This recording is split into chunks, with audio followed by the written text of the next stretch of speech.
I dig that music way too much for it to be the background noise. Welcome.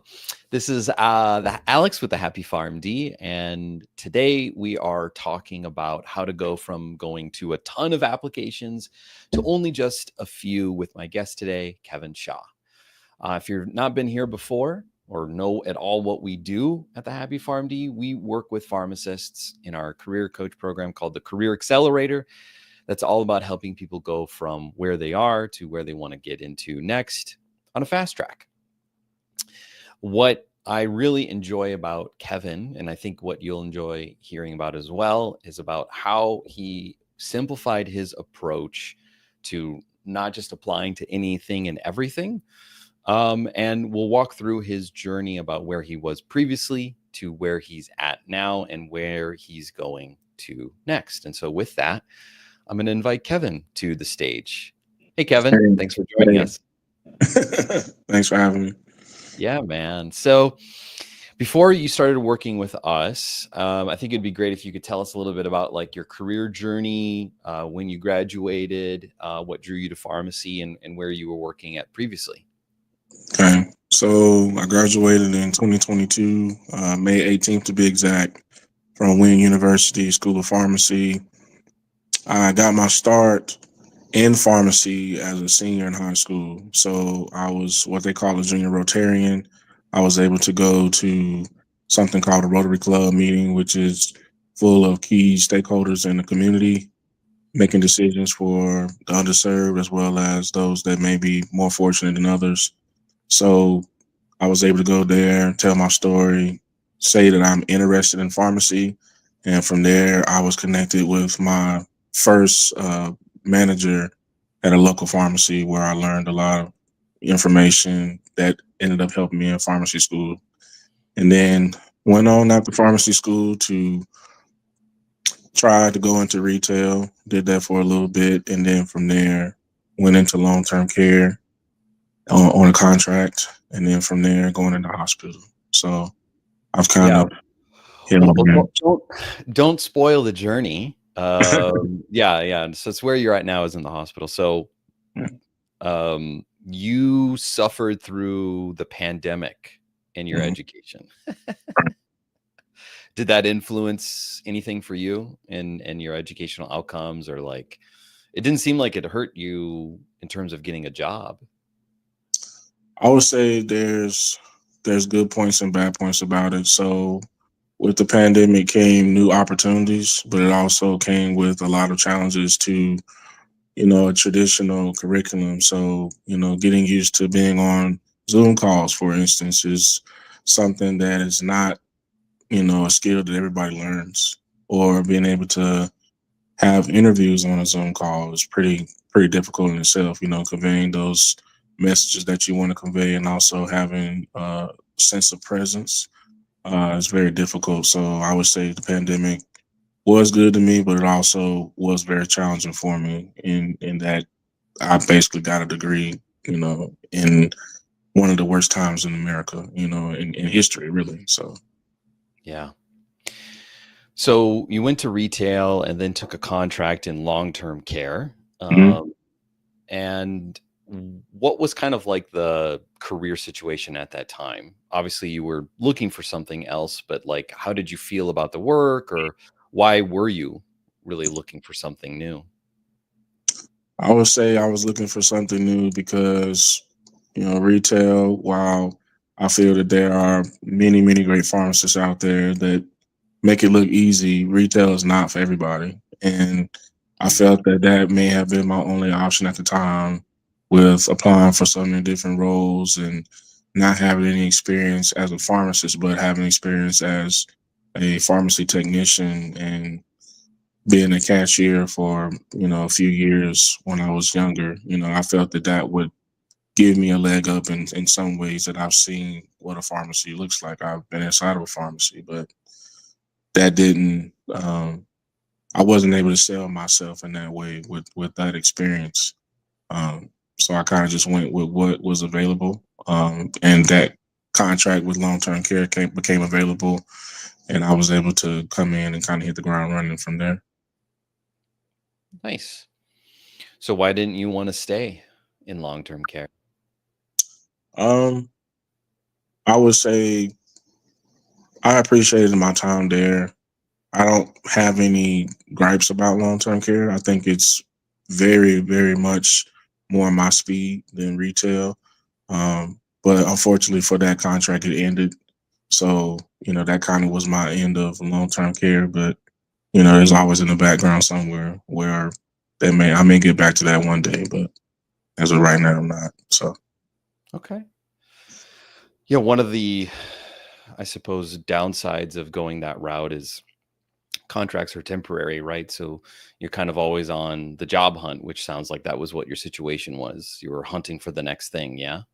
yes, yeah, hunting for the next thing and kind of been within a rock and a hard place, but I was thankful to be a part of a pharmacy staffing company that had other opportunities, available, and that helped me to branch out and try other things. So I went from long term care to being in behavioral health and seeing things from that perspective. So dealing with long acting injections and various other substance misuse treatments. So that kind of helped to expand my horizons there. Nice. Okay.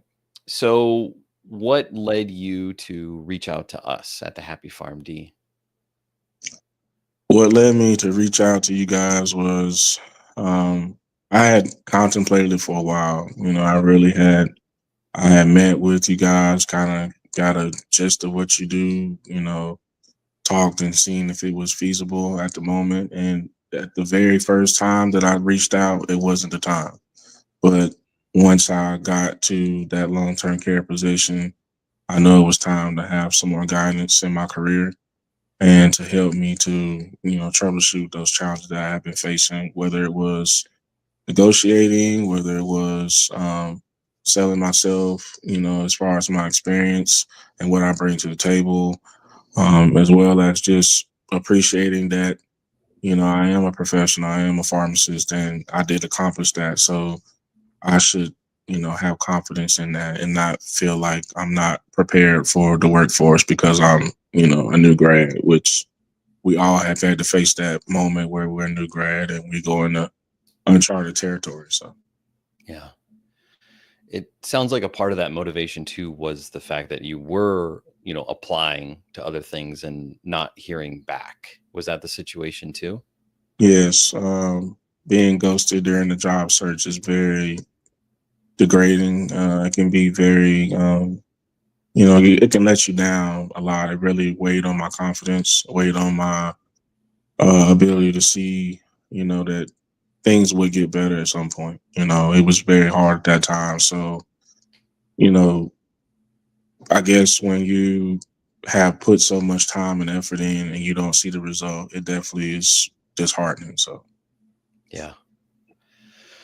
Yeah, the job search process for most people is a pretty lonely journey, right? And if all you get is, rejections, it can wear down your motivation.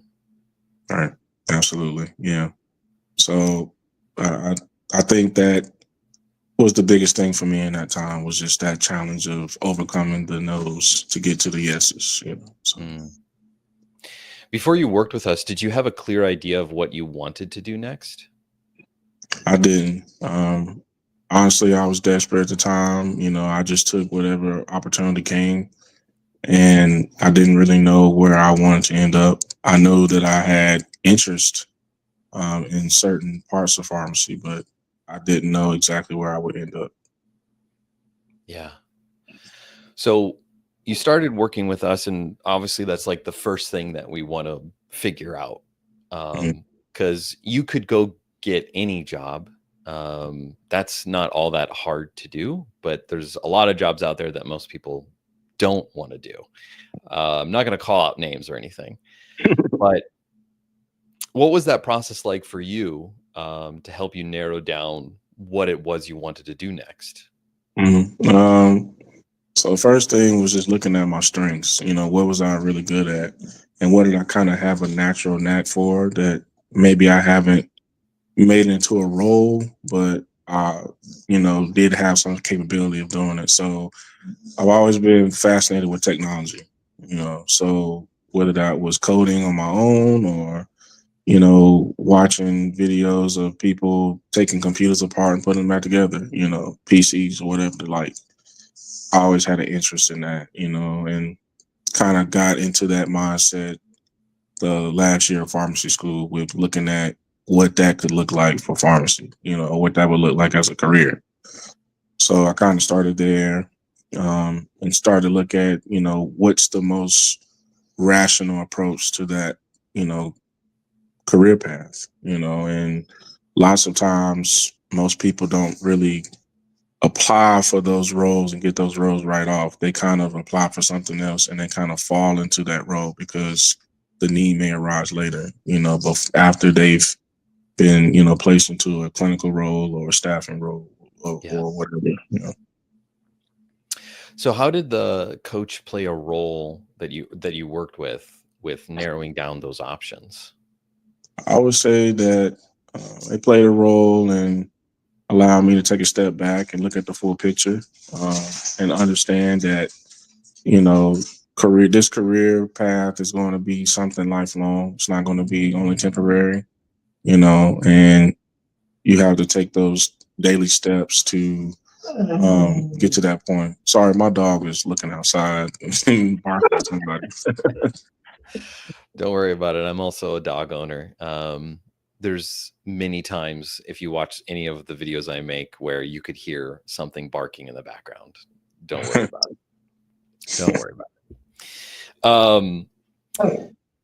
So narrowing the options is obviously, it sounded like it was helpful because you went from, like, at least before working with us, you applied to some 20, 25 jobs to only applying to, what was it, like 2 or 3 jobs Yeah, that you applied to? yeah, considerably lower amount. And a lot of those jobs that I applied to previously were fluff jobs. Just Mm, throwing your resume out there to see what happens, or just trying to get a role somewhere with the degree that I have. So yeah. So there was actual motivation to, like, do the jobs that you were actually applying to versus just, I needed income.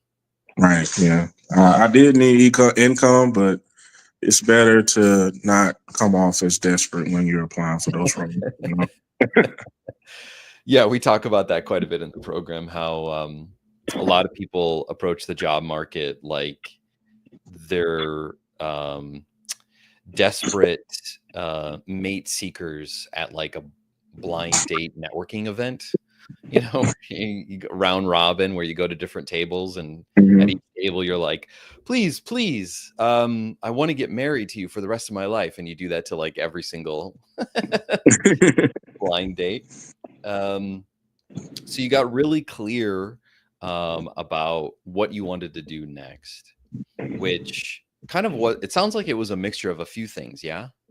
Yeah, it was a mixture of a few things. I would start by saying first that I realized that I love the clinical side of pharmacy. That may not be the ambulatory, care clinical side of it, but some form of clinical, skills being shown. I did like that part of it, but I also like the other side of things where, you know, maybe not as clinical. So I think that informatics has its place in clinical, being clinical, but it also has its place in being more on the staffing side, workflow and things of that nature. So, Yeah. Yeah. One of the things that I know our coaches are trained to do is to understand like the paths to getting into it. And informatics is one of those paths that typically requires some sort of residency or prior experience often. It's not always true, but it's often true. Which is why you chose to go into a hospital role, correct? yes. Um, with informatics itself and working with the EMR, EHR software, lots of times you have to be sponsored by a hospital or a job and employment to be able to get certified in that particular software. Mm, Um, but my approach to the situation was to, come in, take the opportunity that's given, and then from there, just let it be known to my manager and my director that I have an interest in informatics, and if there's any way I can learn from the current staff that's there, or if I can, you know, be graced with some of the projects, I'd be willing to do that just to get some experience. Yeah. And we'll jump ahead to that. I want to talk about it now, but it's a great strategy. Some people, they want to get into, pharma roles right away, but often what is far easier is to find like part-time roles or even consulting roles or contract roles that introduces you to the work, that has a lower stakes, it's not a huge jump, and it validates Yeah.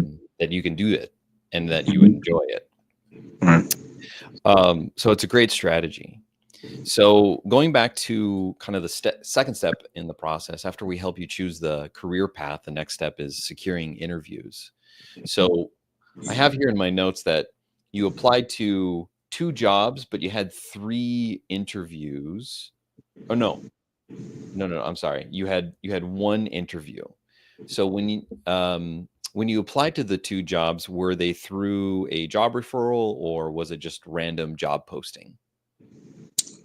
I believe they were job postings on Indeed. So a lot of the times, especially that in that time period, most of the things I came across were from job boards or job postings. They weren't referrals or word of mouth. So, that's definitely more challenging to do than to have a referral, someone speaking on your behalf. So, Hmm. Um, so for the job that you have now, you didn't do any networking previously or during the interview process? I did do some networking previously. So, able to connect with some of my old colleagues from school, even maybe an old professor, here and there. So, you know, who you know is a lot better sometimes than what you know.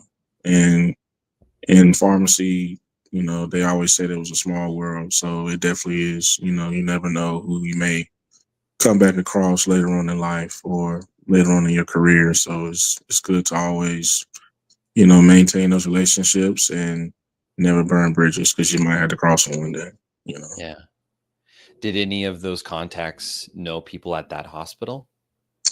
Yeah, a few. There were a few people, you know, actually from our graduating class, there were a few people that worked in that role or worked at that particular hospital. So being able to kind of, come back and be around those people and, talk to some of them was, refreshing to just see, that after we leave the classroom, this is real life and people are able to accomplish their goals and reach their dreams. So, it's a great thing. I would feel, in my opinion. Yeah. It sounded like that played a role in your success rate because I did a quick calculation here. Yeah. So before the program, you went from a 12% success rate. You had 3 interviews out of 25 applications.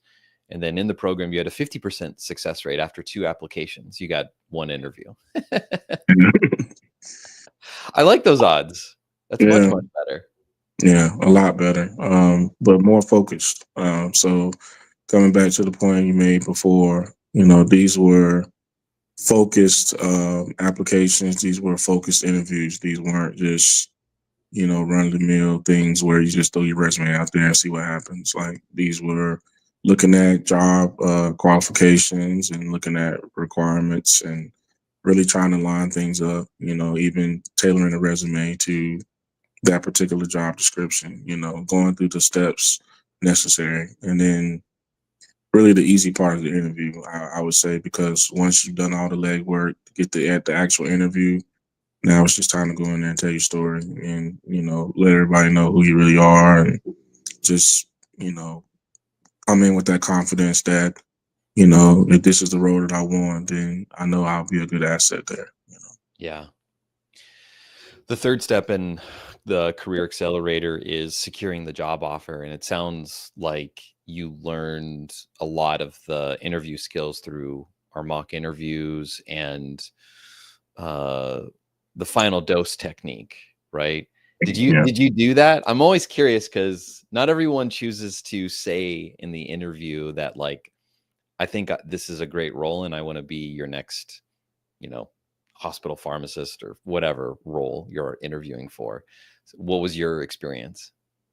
Um, I do believe I've said that before, but I feel like any role that I apply to, I can always be a fit there. So that's something that I put into my letters of intent. Mhm. Or cover letter rather. I always say that I feel like I'll be a great asset anywhere because my philosophy is if I don't believe it, then I'm not going to do it. So if I don't believe in myself that I can possess the skills or the qualifications to do a certain role, then I won't even put my resume in because I know that for me, I have to be fulfilled in that role, and if I'm not fulfilled, then I wouldn't want to be there. So Gotcha. Okay. So you got the interview. Did you do a mock interview? I did do a mock interview Okay. with Liz, and it was very helpful. One piece of advice she did give me was to expound more on my experiences and really tell a story because the interview is a place where a lot of times we can get very nervous or we can kind of overthink things, and Mhm. really it's just a moment to share who you are, share your experiences, share kind of what drives you and how you feel that you would be a fit for that role in that organization, and as well as them, the role itself or the employers and interviewing you, you're also interviewing them. So, you know, not to go too deep into the weeds, but definitely looking at culture and diversity, looking at job roles and requirements, looking at, people don't want to say it, but looking at salary and, Mm. compensation because those things are important. We don't want to work for free, but we also don't want to, put certain organizations in a bad way. We want to get our just due for what we deserve. Mhm. That's my philosophy. I wish I showed this earlier, but TJ says sup, Kevin. So, Small PJ. world. So to put things on a timeline, Mhm, what I tell people when talking about the program is that on average, people who follow the steps transition in about 3.5 months on average. mhm, So you started with us July 10th, mhm. and then you got a job August 5th. Yeah. Same year, same year, not the following year, right? Yeah. It was quick.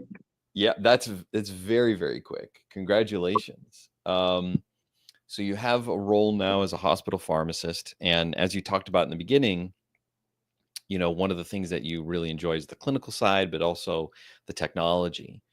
I've had the pleasure of talking with you after you made these transitions, and we were just talking about how to essentially build the plan for you to start doing more and more informatics things. And it sounds like that is starting to slowly manifest, because I'm saying slowly just because we talked 2 weeks ago. Yeah, we could so long. Yeah. Yeah, something like that. Mhm. um so how is that going for you? I would say everything is going very well. Very pleased with the experience that I've been able to have and being able to network, of course, but also just being able to get, you know, invaluable advice and being able to see the day to day of what that's like. My whole journey that I've been on to, get into a role informatics or even just be able to play a part in that role has always been, kind of crowded with not being able to get the details necessary to understand what that role really is and why it's so important. And I would say now I know exactly why it's important. I know exactly why it's like the backbone of every, pharmacy because it's so important that if you don't give energy to it, or if you don't put the right people in the right positions, it definitely will not be a smooth sail. It encompasses so much, So it's the best of both worlds. It's the best of the pharmacy world, but it's also the best of the technology world, and the two come together as one. And it's just, to me, it's just like music in my ears to be able to do those things together. Nice. I'm glad you're happy pursuing that and creating some opportunities at your current role. Um, so I know that the turnaround for you getting this role was very, very quick. Um, compared this job compared to your previous job, actually, let's start with the previous role. What would you say on a scale of like 1 to 10, your level of like satisfaction, fulfillment, happiness would be? I would say a 7. Okay. So it was pretty good, but obviously didn't last forever. Right. How about your current role? I would say, mm, I'm gonna say 9. 9. 9. Yeah. A 10 when you get some informatics projects. Yeah, that Nice. would always be the icing on the cake. Excellent. Good. I love hearing that improvement. Um, you know, it was such a quick turnaround. And I remember when you first joined the program, the thing that really intrigued me about you was your desire to do public speaking as well. Right. Um, can you talk a little bit about your desire to like kind of do something totally non-traditional outside of pharmacy? Absolutely. So when I embarked on the journey to go to pharmacy school and kind of make this a career path, I had a plan in my head of what I would do. So just rough plan was to get into pharmacy after, get into a role after graduating from pharmacy school, work for about 15 years, give or take, maybe a little bit less, and then retire from pharmacy completely. And then, in that 15 years of working and putting in the hard work, find another avenue to use to generate income, but also, do things that make me happy. It just so happens that I may have started working on that a little earlier than what I may have envisioned. But, I just always had this desire to help people. Whether it was advice on different things. I always felt like the dad of my friends, or felt like the dad of people that are around me. So a lot of times I was the calm in the storm, or the advice giver, and everybody comes to me to ask me all the hard questions. So I was like, why not turn that into something else? Why not utilize that gift that's already been, planted and water it and grow it into something more, to give back, my way of giving back to my community. So, Hmm. yeah, Beautiful. Does this role that you currently have free you up to go pursue that? yeah, it does. I have more of a work life balance now, and living in a new area, there's more opportunities. I just recently started drum lessons with a local music school up here that kind of got hit pretty hard with the hurricane. So Mm, it feels good to be able to contribute to that cause. Also, there's some local colleges here that are open to having mentors, professional mentors, if you will. So I've been looking into those things as well to try to give back and help the next generation, whether they're pharmacy students or whether they're not or whatever. It doesn't matter. These are the next generation of people who will be leaders in our communities. So I think it's important to empower them, give them advice, but also, let them understand, or help them to understand that, we all started somewhere. So we were all in their shoes at one point, and we matured and grown to be the people that we are now. So, that's lovely. It's very beautiful. Thank you for sharing that, Kevin. yeah. Um, so it obviously it's been a while since you've made this transition, but and it's been a while since you've probably talked with your coach even, but Mhm. Coaching for many pharmacists is usually something they've never done before or tried. How would you describe it to them? I would say coaching is just like, having a football coach or a basketball coach. They can see the strengths in you, but they can also see things that, are weaknesses that you can work on. And they help you to get to that point that you're trying to get to. So, for example, my strength is I have a very powerful story to tell, but my weakness is I don't tell it very often, or I didn't have a great way of doing that. I wasn't very confident in telling that story. So, being with the career coach, Liz to be exact, she helped to, help me to understand that that story is important to tell. So, tell it, but tell it in this way, start small and build your way up, maybe give a little bit more details on when you talk about, how you got into pharmacy as opposed to expounding on all your experiences.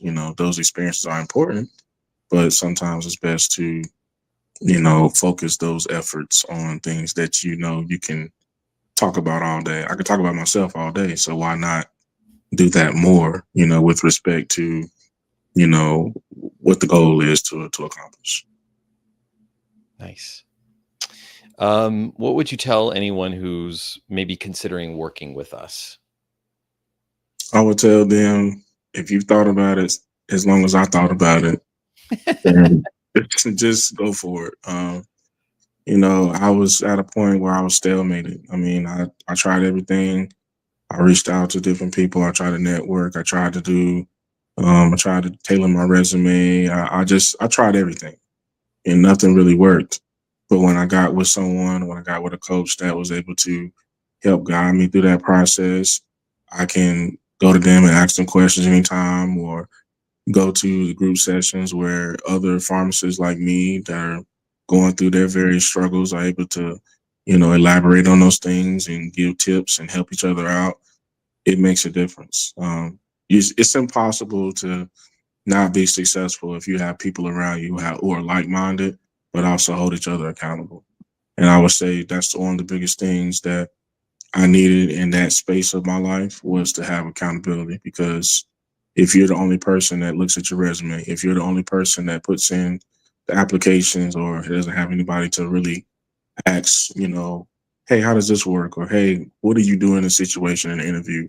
You're never going to know, and luckily we have people out there who do this for a living. So it's like, why not utilize their services? you know, so Yeah. So, was the investment of time, energy, and money worth it to you? I would say absolutely. Moving forward, I just have a new confidence. I also just have, more knowledge that I can impart to other people, but also have more knowledge that I can utilize in other aspects of my life. It doesn't just only apply to, getting a role. It applies to all facets of your life. Accountability falls into all parts of your life, as well as being consistent, being diligent, and learning the process, and using that process every time to get the result that you want to get. These are life skills, and quite frankly, I feel like Happy Farm D has that approach. And one other thing that I want to say that, may not be said by other people, is that when I first came, I was going through a lot of things personally.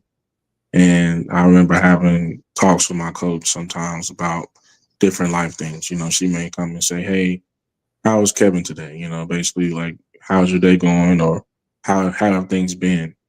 And reminding me to take a step back at times and take time for myself, have that work life balance.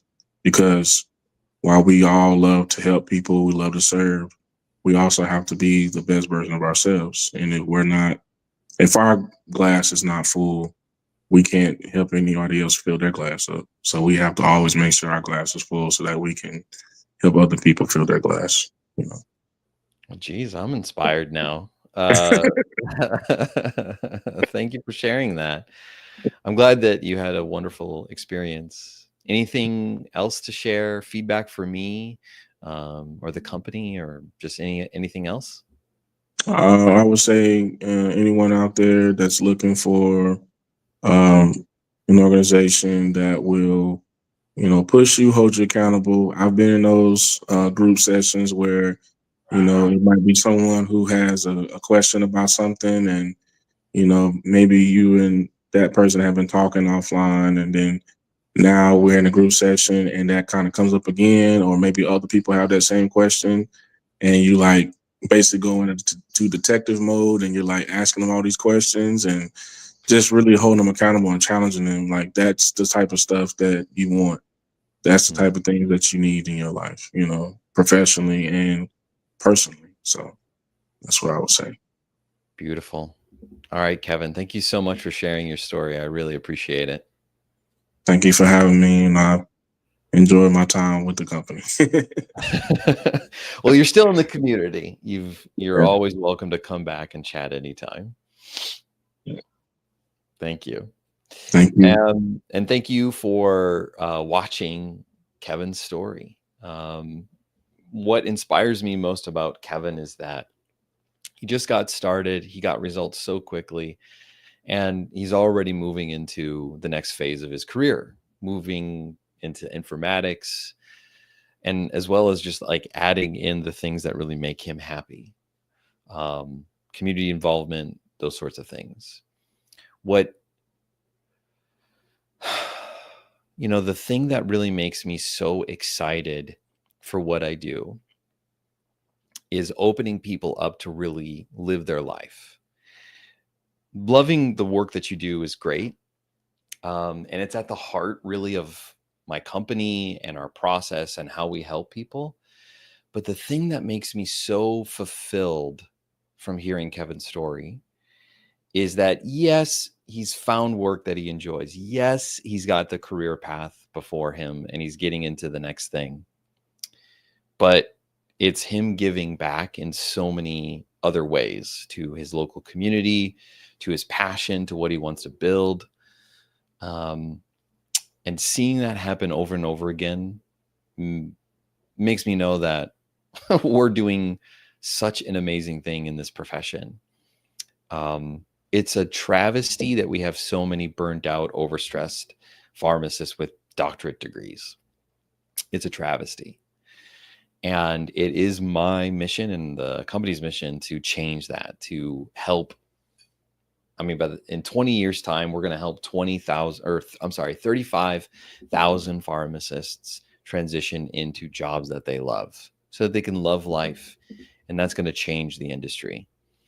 If you at all were inspired by Kevin's story, or you're ready to make that transition as well, I can't promise a transition in a month like Keven did.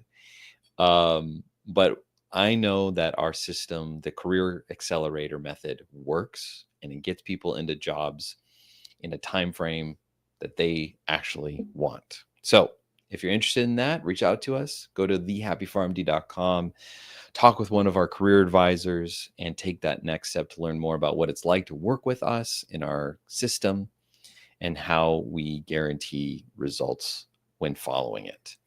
Thank you so much for watching this video. And until I see you again in another video or next live stream, take care and keep being curious about what's next for you in pharma.